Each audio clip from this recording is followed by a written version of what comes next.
What if the very thing that sets you apart is the key to everything you're striving for? Welcome to Uncommon Edge, the podcast for those who are done with the ordinary and ready to own what makes them different. I'm DJ Neumann, and if you're here, it's because you know you're built for more. You're uncommon by design, ready to break boundaries and build a life of purpose, success, and impact. Each week, we'll dive into hard-hitting strategies, raw stories from the trenches, and the tools that will sharpen your edge. From game-changing lessons to deep-diving interviews, this is your space to rise up, build, and make your mark. Whether you're growing a business, dreaming of starting one, or looking to level up in life, you'll leave each episode with insights and inspiration to make it happen. You weren't designed to blend in, you were designed to stand out. So if you're ready to defy the norm and bring out your best, let's dive in, get to work. Your journey to owning your uncommon edge starts now. Hey, welcome back. I'm DJ Neumann, and this is the Uncommon Edge, where we help you sharpen your unique advantage and learn how to actually wield it out in the real world. Have you ever wondered why some people seem to win effortlessly? Like everything just seems to fall into place for them. I'll let you in on a little secret. They're playing a game you don't even see. A game you've probably never been taught to play, and it's time we actually talk about it. Today, we're talking about the unseen game and how to actually win before you even step into the field. Now, the field is where public actually sees you. This is where the stage is set. But the reps that you do before getting into the field is done in private. And that is where the edge is actually forged. That's the grindstone. That is all the hard work and the preparation that goes into it before you actually take a step onto the field. See, most people are trying to win in public without actually doing the reps in private. And that's where everything seems to fall apart. It's their inner discipline or the mental resilience that's needed, or maybe a lack of emotional control that actually happens for most people, myself included, when it comes to doing the reps in private. And the more you do it in private, the easier it starts to get. It is not easy at first. But I want you to think of it like this. Like the whole winning in public and all that stuff that we're talking about here, think of it as like a stage, right? That stage, there is all kinds of work that goes into it. I know my daughter's in a local theater, and I see her at practice all the time doing all the hard things that need to happen. And as they go through the practicing, they're running their lines, they're rehearsing, they're doing dress rehearsals, tech week, all these things going into the production for months before they actually even draw back the curtain and allow the audience to see the final scenes and the final product. But 90% of the work actually happens behind the curtains. Most of it, the audience doesn't even see. Like the behind the scenes crew, the prop masters, and all the things that happen to make the magic happen. And what seems to be happening, at least in my perspective, is everybody is seeing the sugar-coated or glamorous stage production that is social media or all these other things, and nobody's actually seeing the grinding happen. Even in this episode, there are entire researches that I do that go into this. It could be hours and hours or weeks or even months of training that goes into it, like experiences and all that stuff, to get the opportunity to actually talk about the things that we're talking about here, that never makes it to air or ever makes it to the conversations because, it's so much going on. Even a movie, if you think about it. A lot of people say, oh, the books are way better than the movies. And most of the times they are, because they give all that additional context that you don't have time to see in a movie. But in the book, there's a little more time. But think about the author and all the experiences and things that the author had to go through, and how many chapters were left on, the office floor while they were writing and editing and narrating the book. There's all kinds of stuff that goes into that final product. And sometimes, actually most oftentimes, the things don't actually look good until everything's done. And be honest with you, a lot of people, even after the stage is done, you start to analyze it. Oh, I could have done this better. I could have done that better. And that's all healthy and natural things that occur. So the next time you do it, it gets better and better and better. I've had people comment on even this podcast. Oh, hey, the more recent episodes are getting better than the beginning ones. Well, of course they are, because after each episode, I might listen it back and I think, well, shoot, I could have done this better. I could have said that. Oh, I wish I would have said that. And each refinement gets better and better. I remember hearing Russell Brunson talk about his podcast and how he didn't even get into his flow until like episode 60. And looking back at his early episodes, he cringes because he didn't find that natural state.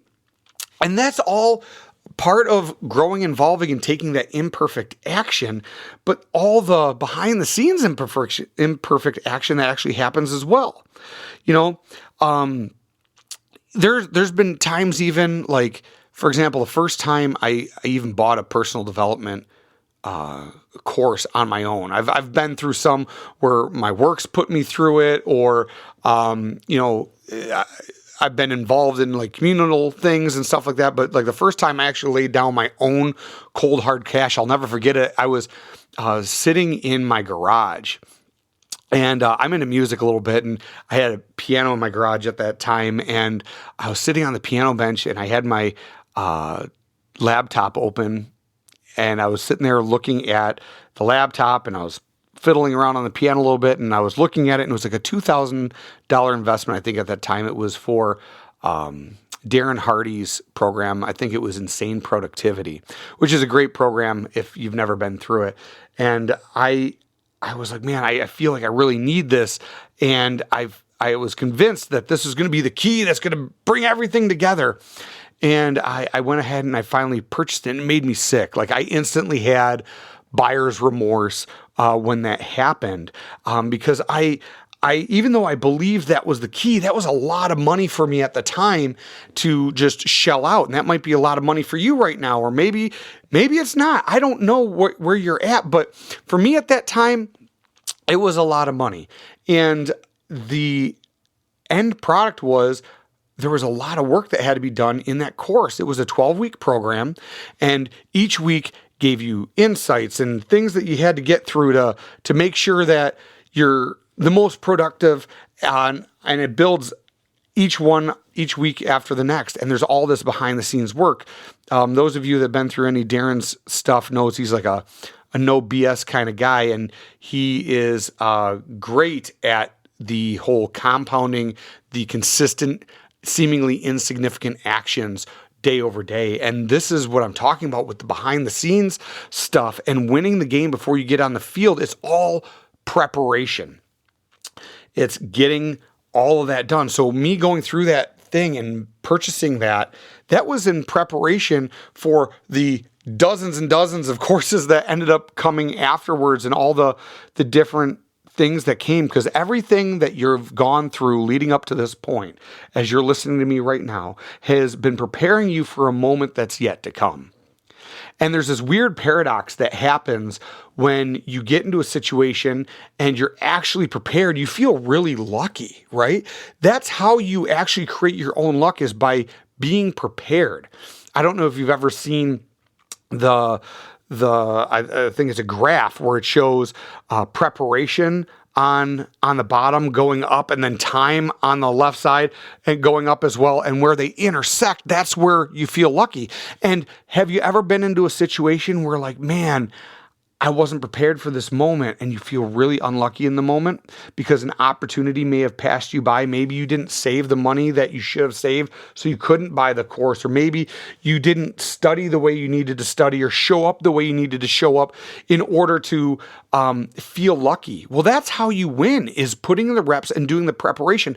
And oftentimes, and why it's so hard, is because a lot of times when you're doing the stuff behind the scenes, it's not coming together the way you want it, or maybe it's not coming together as fast as you want it.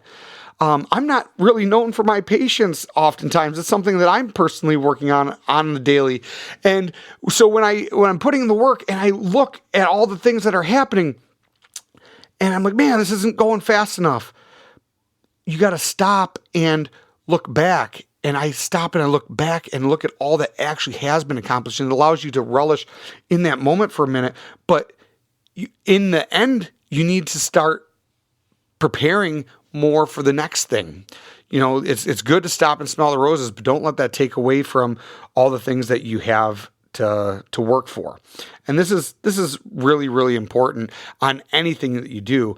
It's not necessarily the time that you put into it, but the actual actions that you put into it. And today I wanted to discuss with you the 5 unseen games that strategically you got to win in order to level up. And hopefully these 5 things, these 5 games are ones that you can start to be more aware that you're playing, because you're playing these games whether you realize it or not.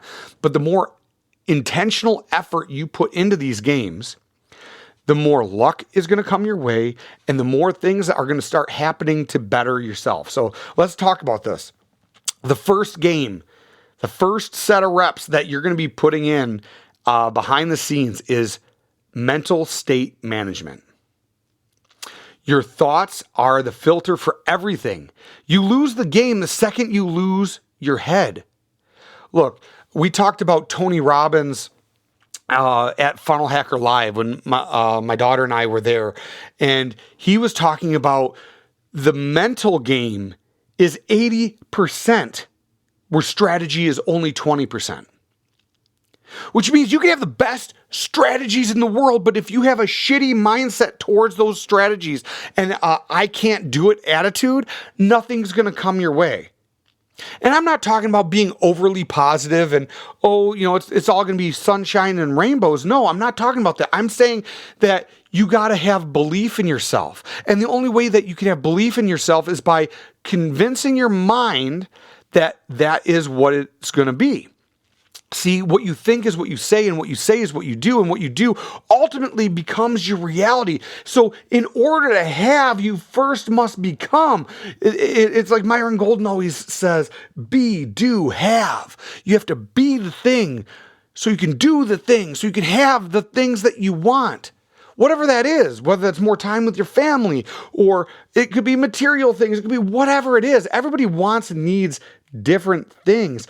But it all starts with the mental state. There is not one successful person that I've ever had the pleasure of talking to. And I've been very, very blessed. God has blessed me in so many ways to get around some heavy, heavy hitters and very heavy thinkers, deep thought leaders.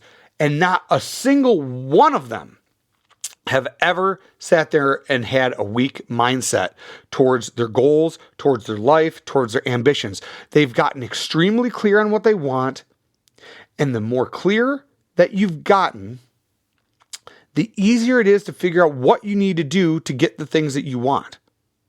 See, that's the problem with most of us, and myself included, as I have been leveling up. You don't get 100% clear on what it is that you want. Okay, I want a big house, or I want this car, or I want time with my family, or I want whatever those things might be. I want a successful business. Whatever those are, start asking yourself, so that what? I want the big house so that whatever it is. Because the more you ask yourself, so that what, you'll get really deep to the why. And once you understand the why, you'll be able to understand the what. That is a huge, huge thing to understand. And you got to get that mental clarity in order to do that. And it is the biggest struggle. Matter of fact, business owners have some of the highest suicide rates of any other profession out there. There's a lot of stress, a lot of weight that goes on the business owner, because you don't have to just feed yourself. You have to feed everybody at the table. And the more people that you decide to bring on your team, the more mouths you got to feed. And that is a blessing, and should be a major motivation to get out there and continue to grow and scale. But it all starts in the mind. Once you have that mental state management under control, which is way easier said than done. The next one is discipline over emotion. Do it when you don't even feel like it. That's where the uncommon edge actually is. And this one is the one that everybody struggles with. And if you're sitting there saying, oh, I got this under wraps, DJ, I'm going to call BS on you right now, because even the greatest of the greats at some point have had a F it moment. They don't actually want to do the thing. And when you recognize that you don't want to do the thing and you do it anyway, that's where you start to feel the real power. That's where you start to feel the discipline coming through and the fruits of your efforts. And I guarantee you, as you're listening to this, there are things that you do that already for. If you have kids, chances are you've done some stuff that you don't want to do, right? And maybe it's in a relationship, you've done things that you don't want to do. Sometimes it's easier to showing up for others than it is to show up for yourself. But discipline is all about showing up for yourself. The more you can show up for yourself, the more you can actually help others. And that's been a big lesson for me to figure out as we've come through. It's always been so much easier for me to show up for others. I've done business planning, and I've done manual labor, and I've done all these other things for other people that when it came time to do it for myself, all of a sudden excuses started coming out. Have you ever felt that way? Or has that ever happened to you where it's like, man, like you get done like working your ass off for somebody else, and all of a sudden you sit back and you think like, why couldn't I do that for myself? Like that's a really big epiphany that came through to me, is like, man, I need to show up for myself. And the more that I show up for myself, the more things actually happened. And the cool thing with this is it happens gradually. Maybe it's not cool. Some of you might want it right away, which brings me into the third one, which is delayed gratification. The winning actually happens before the world sees it. It means staying focused when nobody's actually watching. Having that delayed gratification and patience is a huge, huge uncommon edge. There was a study I remember seeing in one of my courses where they talked about the marshmallow test that happened. It was a psychological experiment that happened at one of the Ivy League colleges, and they put these marshmallows out for kids. And they found that the kids that actually ate the marshmallows immediately, that couldn't hold off for the delayed gratification, ended up not being as successful as the ones that were willing to wait, because the kids were put in the room, and I think the experiment was something along the lines of, hey, don't eat that marshmallow and you'll get something bigger. And they leave them in the room for like 10 minutes or whatever. And some of the kids ate the marshmallow because they couldn't wait, and other kids waited. And the ones that were able to wait naturally went on to do like some really, really big things. And that's the power of delayed gratification and what we talked about with like the discipline over emotion. When you can control your emotions, you can control the delayed gratification. That's that whole willpower thing. And I've heard this thousands of times, and you've probably heard it too. Most people underestimate what they can do in 10 years, but they overestimate what they can do in a year.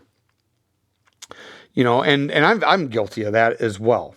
So as you're going through this whole delayed gratification thing and holding out for the thing that you really want, putting in the effort and the time for the things you really want, I want you to also start thinking about the things that you do for yourself, the things you do for others that you're not currently showing up and doing for yourself. And if you would just show up and do those things for yourself for a long enough period of time, understand there's no way you can't win. Like, you can't not win, I should say. There's no way you can't not win. Because putting in those actions, it's like, as long as you're clear on where you want to go and the why behind it, and you walk in that general direction, eventually you're going to get there. The next is actually self-trust. Understanding that you can trust yourself on the thing that you actually want and that you can achieve it. If you don't trust yourself, you'll need to get validation from someone else. And as long as you're waiting on the validation of someone else, you're going to be waiting a long, long time. That's a trap that I've fallen into many a times over the years, where, you're constantly seeking validation for somebody else because you want the approval. Like, hey, yeah, you're doing a good job. Everybody wants that. Of course, everybody wants that.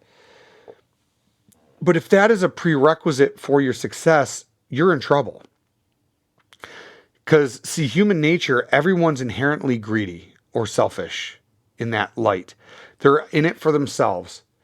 And that's a harsh statement to say, I know. And what I want you to understand is when I say that, most people want you to succeed, but they don't want you to succeed better than them, which is hard. And you might be saying, no, DJ, I love to see people succeed. I do too. I do 100%. But there are things that happen in life in general that will make you realize that people are inherently selfish, and it's okay. I get crap often because I was really deep in 10X community, and I still am. And I'm not knocking that whole thing. But they're like, oh, well, Grant's this, that, or the other. And there's like hate and negativity and stuff like that towards him. I learned a lot from Grant. I really did. I can't knock him. Do I agree with everything that he does? No, I don't. But if you're playing with something, like let's say it's a snake, right? And you're playing with a snake and you get bit by the snake, you can't be mad at the snake. You knew it was a snake going in, right? Like that's the bottom line. And that goes for any of these people that you do work with. There's a lot that can be learned from every aspect. When you're studying, like Gandhi, you should be studying Hitler on the other side. And you're like, oh, DJ, what the heck are you bringing that guy in for? Well, because there's things that can be learned. He had an entire movement, right? So does Gandhi. And look for similarities. And see, the more money that you make and the more success that you have, the more amplifies who it is that you are. So you can learn from the negatives out there just as much as you can learn from the positives out there. So you can know, hey, I don't want to do that. And the more you can actually just trust yourself in the entire line of everything, I think the better off that you are. So you can study from all kinds of things. Like, I never understood why religion gets to be such a sensitive subject. I just had the pleasure the other day of having a talk with a rabbi, and we were talking about the differences in Christianity versus the Jewish faith. And it was actually a really, really insightful conversation. And we need to be able to have more conversations and bring each other together on differences of opinion. We found more similarities than we found things that were crazily different. And it was a really heartwarming conversation.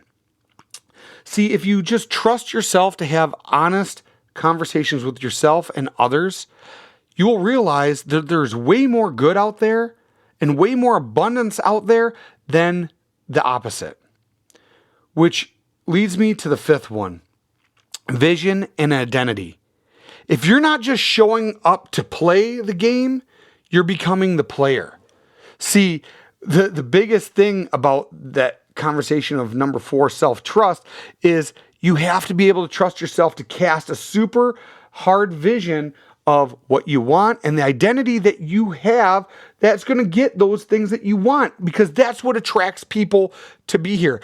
I'm still working on number 5, if I'm being completely honest, as I'm trying to get into my own rhythm and feelings here in this podcast and getting my voice right.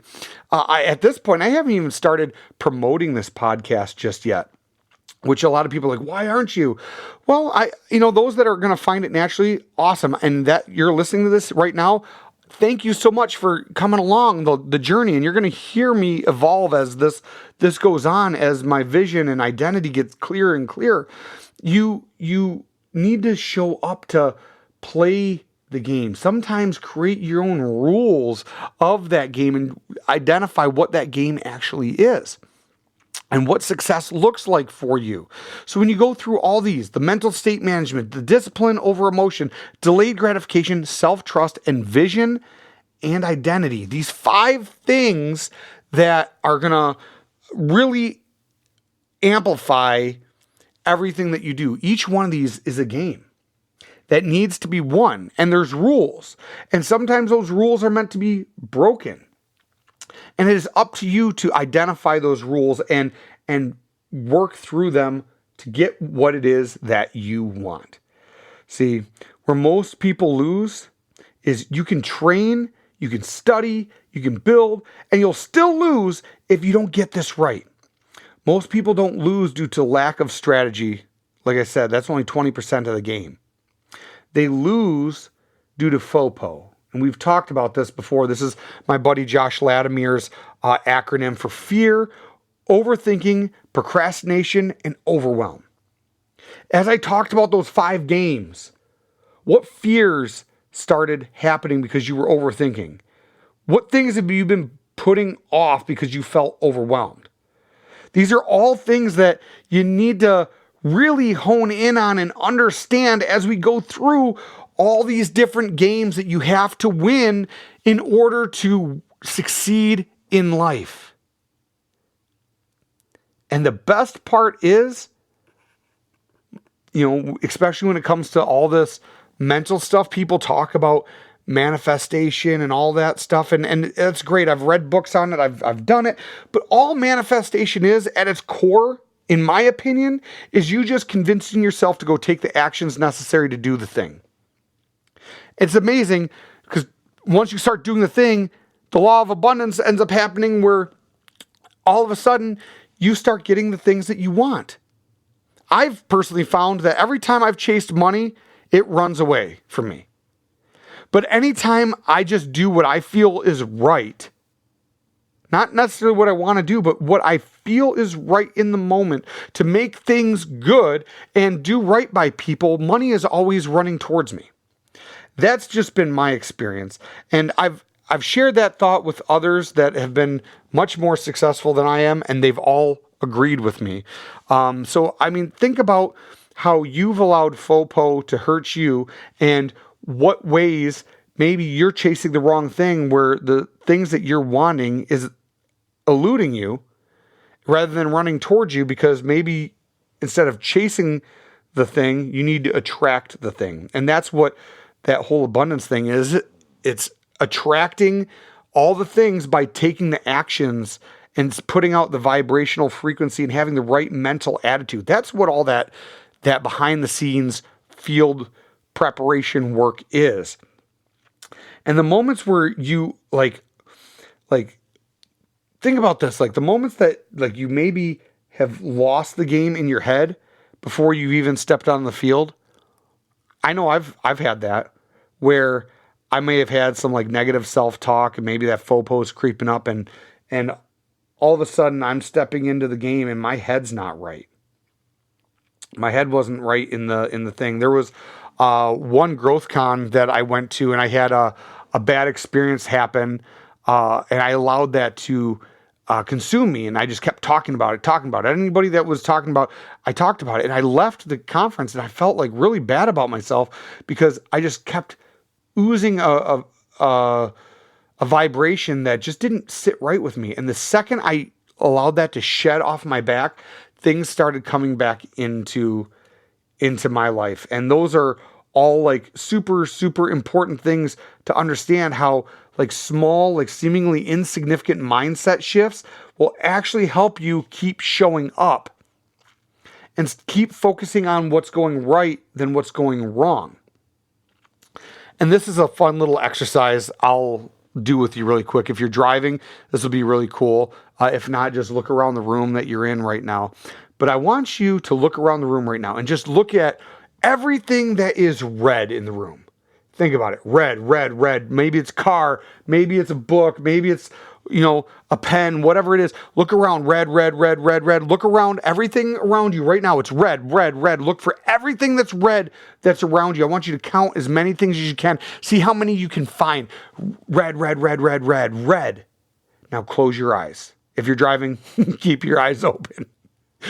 But if you're able to, close your eyes and tell me how many things are blue. Oh, caught you there. You weren't expecting that. And if you were expecting that, you've done that exercise before, you knew it was coming, but you didn't know what color I was going to say, so you were trying to anticipate it. This is the thing. You pay attention to all the things that you are looking for. Now, I want you to open your eyes and start looking for all the blue things. How many more blue things did you just realize are in the room with you that you didn't see before because you weren't looking for them?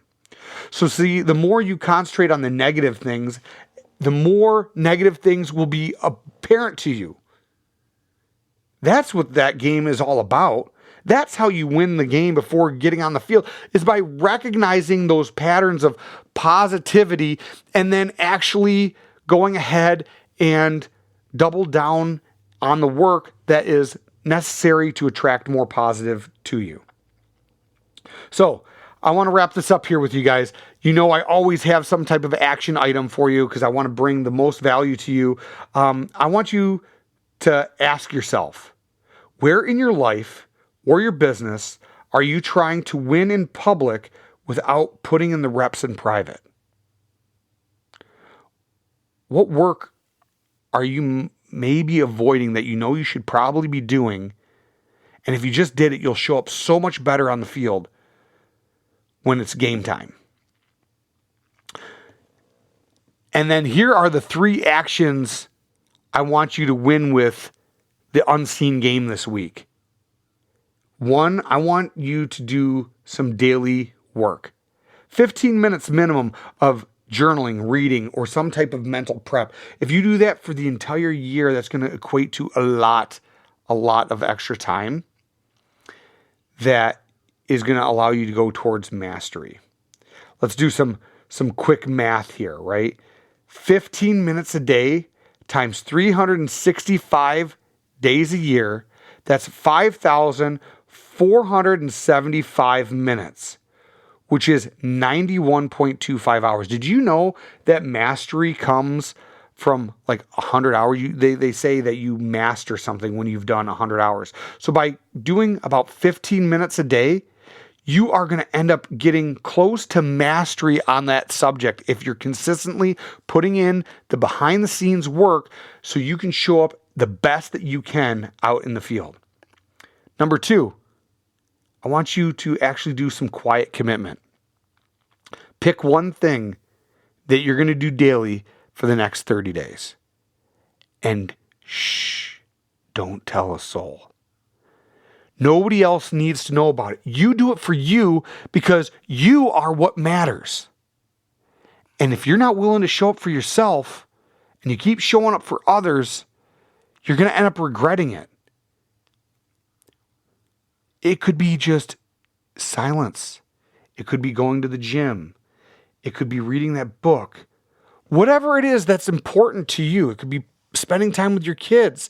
It could be, writing that paper that you needed to write or whatever it might be. Maybe doing some yard work.